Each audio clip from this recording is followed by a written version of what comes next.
ఈరోజు భక్త కవి తిరుమల వెంకటేశ్వర స్వామి పరమ భక్తుడు, పదకవితా పితామహుడు, తెలుగులో తొలి వాగ్గేయకారుడు, గొప్ప సంఘ సంస్కర్త అయిన తాళ్ళపాక అన్నమాచార్యుల వారి 618వ జయంతి. తాళ్ళపాక అన్నమాచార్యుల వారు దాదాపు 32,000 సంకీర్తనలు రాశారు.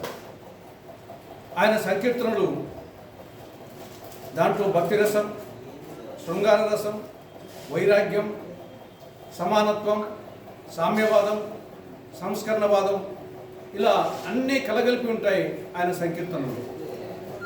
600 సంవత్సరాల క్రితమే ఆయన సద్బ్రాహ్మణుడై ఉండినప్పటికీ ఆనాడే సామ్యవాదం గురించి ప్రవచించినటువంటి సంఘ సంస్కర్త. బ్రహ్మం ఒక్కటే, పరబ్రహ్మం ఒక్కటే, నిండార రాజు నిద్రించు నిద్రయు ఒకటే, అండనే బంటు నిద్ర అదియు ఒకటే, మెండైన బ్రాహ్మణుడు మెట్టి భూమి ఒకటే, చండాలుడు నేటి సరిభూమి ఒకటే అని సామ్యవాద సిద్ధాంతాన్ని 600 సంవత్సరాల క్రితమే ప్రవచించినటువంటి సంఘ సంస్కర్త ఆయన తెలుగు భాషకు అనేక విధాలుగా సేవ చేశారు.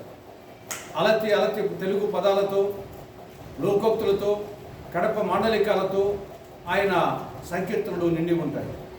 ఈ విధంగా వెంకటేశ్వర స్వామి భక్తుడే కాకుండా ఒక పదకవితా పితామహుడుగా, తెలుగులో తొలి వాగ్గేయకారుడుగా, ఒక సంఘ సంస్కర్తగా ఉన్నటువంటి అన్నమాచార్య యొక్క జయంతి ఈరోజు. ఆయన జీవితం, ఆయన సంకీర్తనలు ప్రతి ఒక్కరికి ఆదర్శం, అనుసరణీయం, మార్గదర్శకం, స్ఫూర్తిదాయకం.